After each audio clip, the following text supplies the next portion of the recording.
កាលមុនណាបើកទូរស័ព្ទមកសិតតែរូបថតនឹងវីដេអូទៅដើរលេងនឹងទៅញ៉ាំអីប៉ុន្តែឥឡូវពេលបើកទូរស័ព្ទមកកំសត់ខ្លួនមែនទែនតែម្ដងសិតតែរូបដំណាំដែលដាំនៅក្បែរផ្ទះអញ្ចឹងហើយមានអារម្មណ៍ថាខ្លួនឯងដូចជាឆ្ងាយជាមួយនឹងការដើរលេងខ្លាំងមែនទែនអញ្ចឹងក៏ដាក់កម្រងរយៈពេល1ថ្ងៃដើម្បីទៅលេងនៅខេត្តសៀមរាបដែលជាខេត្តដែលនៅជិតខេត្តខ្ញុំនឹងឯង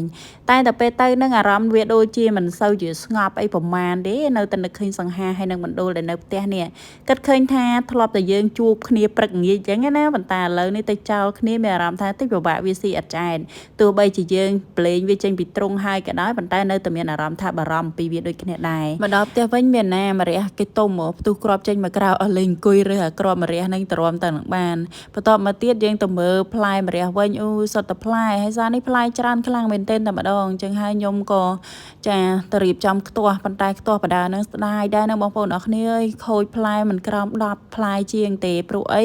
ស្រាំងវាចុចមុនយើងហើយខ្ញុំឆ្ងល់ចេះទេខ្ញុំដូចជាមើលម្រះនឹងមុននឹងទៅដែរប៉ុន្តែវាអត់ឃើញផ្លែទេតែដល់ពេលមកពីដើរលេងវិញមានណា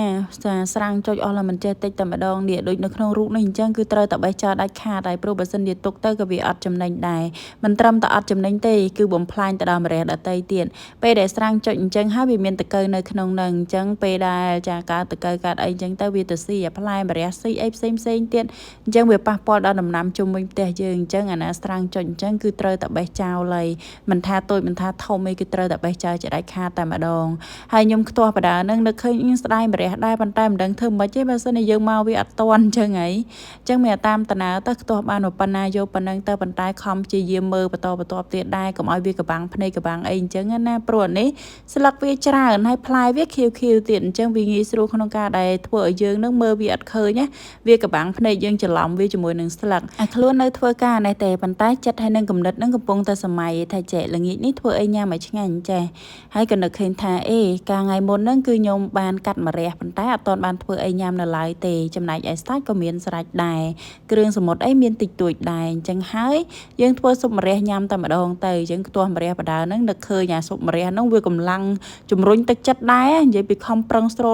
តខ្លាំងណាពួកអីមានអារម្មណ៍ថាឃ្លានណាធ្វើដំណើរមកឆ្ងាយមានអារម្មណ៍ថាល្វើយឃ្លានតែម្ដងអញ្ចឹងបន្ទាប់ពីខ្ទាស់ម្រះហើយខ្ញុំក៏ទៅចាដកថៃស៊ីមដែលខ្ញុំដាំថ្ងៃមុនហ្នឹងវាល្មមញ៉ាំហើយថៃស៊ីមដែលយើងដាំខ្លួនឯងចេះអត់មានប្រើជីអត់មានប្រើថ្នាំអីណានិយាយពីយកមកធ្វើស៊ុបបងប្អូនអើយឡើងឆ្ងាញ់តែម្ដងផ្អែមណានិយាយមែន